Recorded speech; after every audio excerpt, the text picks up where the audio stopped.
Usapang budget natin. Budget News.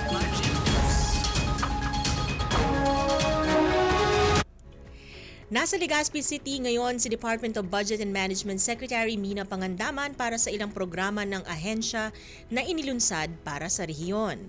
Mula sa Legazpi City, narito ang detalye mula kay Aaron Pantig ng DBM Media Affairs and Community Relations Office. Aaron? Nakiisa si Budget Secretary Mina Pangandaman sa Public Financial Management Competency Program o PFMCP at OG Pinas Advocacy Campaign na ginanap dito sa Legazpi City, Albay. Mahigit 700 government employees ang dumalo sa PFMCP na naglalayong isulong ang good governance, financial accountability at ang epektibong resource management. Ito ay sa pamamagitan ng pagbibigay ng trainings at seminars sa mga empleyado ng mga local government institutions. Sa kanyang talumpati, muling binigyang diin ni Sec Mina ang mahalagang papel na ginagampanan ng mga PFM practitioners sa paglikha ng inklusibong budget. Samantala, nagtungo rin sa OG Pinas ang Budget Secretary bago ito dumiretso sa ginanap na Regional Coordination Meeting kasama sina Budget Undersecretaries Wilford Wong at Margo Salcedo. Ang OG Pinas ay programa ng DBM na naglalayong isulong ang bukas na pamamahala sa bansa at paigtingin ang pakikilahok ng publiko sa paggawa ng mga polisiya ng gobyerno. Sa kanyang mensahe sa OG Pinas, tiniyak ng Budget Secretary na patuloy na magsusumikap ang DBM sa pagsusulong ng open government, alinsunod sa adhikain ni Pangulong Bongbong Marcos para sa isang bagong Pilipinas. Samantala, noong Huwebes ay binisita ni Secretary Mina ang Regional Office ng DBM kung saan mainit siyang tinanggap ni Regional Director Antonio Villanueva Jr. at Acting Assistant Director February Manuel. Mula rito sa Legazpi City, Albay, Aaron Pantig para sa Usapang Budget Natin. Wow, muli ang report mula po kay Aaron Pantig ng DBM Macro. I'm so proud of you, Aaron. Talaga namang homegrown talent. Maraming salamat, Aaron. Sa iba pang pangyayari, inaprubahan ni Secretary Mina Pangandaman ang paglikha ng 8 karagdagang regional offices at 76 na plantilla positions para sa National Commission of Senior Citizens o NCSC. Ito ay kasabay ng pagsasabatas ni Pangulong Bongbong Marcos sa Expanded Centenarian Act. Ayon kay Secretary Mina, ang mga senior citizens ay mga haligi ng lipunan kaya panahon na para bigyang pag-ilala ang kanilang kontribusyon at tiyakin ng dignidad at mga karapatan na nararapat sa kanila.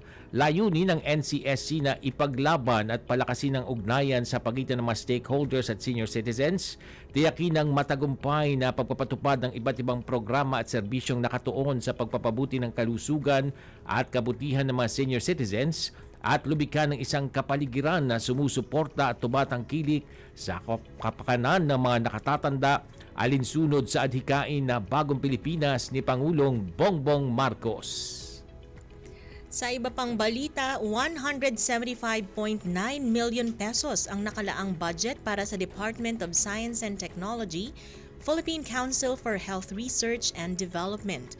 Layunin nitong tugunan ang pangangailangan sa pondo para sa pagpapatupad ng Grants in Aid Program sa Research and Development, Capacity Strengthening, pinansyal na suporta para sa iba't ibang mananaliksik, pagsasagawa ng forum at convention, stipend para sa mga scholar, at tulong pinansyal sa mga state universities and colleges o SUCs.